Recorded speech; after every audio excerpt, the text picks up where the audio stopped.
ನಮಸ್ಕಾರ. ನಿಮ್ಮ ದೇವ್ರ ಮನೆಯಲ್ಲಿ ಒಂದು ಕಪ್ಪು ಬಟ್ಟೆಯಲ್ಲಿ 8 ಕಾಯಿನ್ಸ್‌ಗಳು ಹಾಕಿಬಿಟ್ಟು ಗಂಟು ಕಟ್ಟಿಬಿಟ್ಟು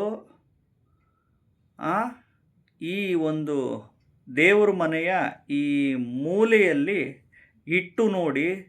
ಖಂಡಿತವಾಗ್ಲೂ ಮನೆಯಲ್ಲಿ ಸಾಲ ಅನ್ನೋದೇ ಆಗಲ್ಲ. ಎಷ್ಟೇ ಲಕ್ಷ ಕೋಟಿ ಸಾಲುಗಳಿದ್ರೂ ಇಮ್ಮಿಡಿಯೇಟಾಗಿ ಖಂಡಿತವಾಗ್ಲೂ ತೀರುತ್ತೆ. ಮತ್ತು ಮನೆಯಲ್ಲಿ ಸದಾ ಹಣ ತುಂಬಿ ಬರುತ್ತೆ.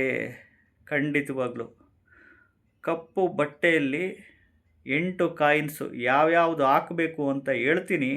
ವಿಡಿಯೋನ ಪೂರ್ತಿ ನೋಡಿ. ಮೊದಲು ಹೊಸದಾಗಿ ವಿಡಿಯೋ ನೋಡ್ತಾ ಇದ್ದವರು, ಮೊದಲನೇ ಬಾರಿ ವಿಡಿಯೋ ನೋಡ್ತಾ ಇದ್ದವರು ಚಾನಲ್ ಸಬ್ಸ್ಕ್ರೈಬ್ ಮಾಡ್ಕೊಳ್ಳಿ, ವಿಡಿಯೋ ಲೈಕ್ ಮಾಡ್ಕೊಳ್ಳಿ, ಶೇರ್ ಮಾಡ್ಕೊಳ್ಳಿ. ಕಪ್ಪು ಬಟ್ಟೆ ತಗೊಂಡು ಒಂದು ಕಪ್ಪು ಬಟ್ಟೆ ಒಳಗಡೆ ₹1 8 ಕಾಯಿನ್ಸ್ ಹಾಕಿ ಸಪ್ರೇಟಾಗಿ ಗಂಟು ಮಾಡ್ಕೊಳ್ಳಿ. ಇನ್ನೊಂದು ಕಪ್ಪು ಬಟ್ಟೆ ತಗೊಂಡು ₹2 8 ಕಾಯಿನ್ಸ್ ಹಾಕಿ ಗಂಟು ಕಟ್ಟಿಬಿಟ್ಟು ಸಪ್ರೇಟ್ ಮಾಡ್ಕೊಳ್ಳಿ. ಇನ್ನೊಂದು ಕಪ್ಪು ಬಟ್ಟೆ ತಗೊಂಡು ₹5 8 ಕಾಯಿನ್ಸ್ ಹಾಕಿ ಗಂಟು ಕಟ್ಟಿಬಿಟ್ಟು ಸಪ್ರೇಟ್ ಮಾಡ್ಕೊಳ್ಳಿ. ಇನ್ನೊಂದು ಕಪ್ಪು ಬಟ್ಟೆ ತಗೊಂಡು ₹10 8 ಕಾಯಿನ್ಸು ₹10 ಕಾಯಿನ್ಸು ಅವನ್ನ ಹಾಕಿಬಿಟ್ಟು ಗಂಟು ಕಟ್ಟಿಬಿಟ್ಟು ಸಪ್ರೇಟ್ ಮಾಡ್ಕೊಂಡು ನಿಮ್ಮ ದೇವ್ರ ಮನೆ ಒಳಗಡೆ 4 ಮೂಲೆ ಇದ್ದೇ ಇರುತ್ತೆ. 4 ಮೂಲೆಗೂ ಒಂದೊಂದು ಗಂಟು ಇಟ್ಟುಬಿಡಿ.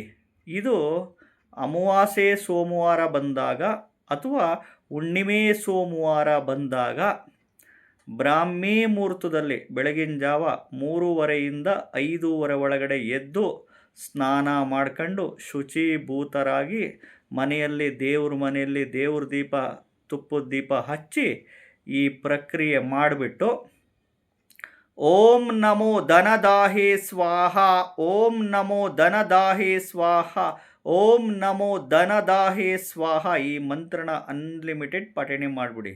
ಉದಿನ ಕಡ್ಡಿ ಕರ್ಪೂರ ಹಚ್ಬಿಟ್ಟು ಈ ರೀತಿ ಅಮಾವಾಸ್ಯೆ ಸೋಮವಾರ ಒಂದು ಬಾರಿ ಅಥವಾ ಹುಣ್ಣಿಮೆ ಸೋಮವಾರ ಬಂದಾಗ ಇದನ್ನು ಮಾಡಿ ನೋಡಿ. ಮನೆ ಒಳಗಡೆ ಸಾಲನೇ ಆಗಲ್ಲ. ಎಷ್ಟೇ ಲಕ್ಷ ಕೋಟಿ ಸಾಲುಗಳಿದ್ರೂ ಬೇಗ ತೀರುತ್ತೆ. ನಿಮ್ಮ ಮನೆಯಲ್ಲಿ ಹಣ ಸದಾ ತುಂಬಿರುತ್ತೆ. ಇದು ತಮಾಷೆನೇ ಅನ್ಕೊಳಕ್ಕೆ ಹೋಗ್ಬಿಡಿ. 100% ಸತ್ಯ. ಮಾಡಿದವ್ರಿಗೆ ಇದು ರಿಸಲ್ಟ್ ಅಂತೂ ಖಂಡಿತವಾಗ್ಲೂ 100% ಬಂದೇ ಬರುತ್ತೆ. ಚಾನಲ್ನ ಸಬ್ಸ್ಕ್ರೈಬ್ ಮಾಡ್ಕೊಳ್ಳಿ, ವಿಡಿಯೋನ ಲೈಕ್ ಮಾಡಿ, ಎಲ್ಲರಿಗೂ ಶೇರ್ ಮಾಡಿ. ನೀವೊಬ್ಬರೇ ಒಂದೇ ಪರಿಹಾರ ಮಾಡ್ಕೊಂಬಿಟ್ಟು ಸುಮ್ಮನೆ ಕೂತ್ಕೊಂಬಿಡಿ. ನಿಮ್ಮ ಫ್ರೆಂಡ್ಸ್ಗಳಿಗೆ, ಸಂಬಂಧಿಕರಿಗೆ, ಇವ್ರಿಗೆ ವಿಡಿಯೋ ಶೇರ್ ಮಾಡಿ. ಅವರು ಮಾಡ್ಕೊಂಡು ಅವ್ರ ಮನೆಯೂ ಸಾಲ ತೀರಿಸ್ಕೊಂಡ್ಲಿ, ಅವರು ಸುಖವಾಗಿ ಬದುಕಲಿ. ನಮಸ್ಕಾರ.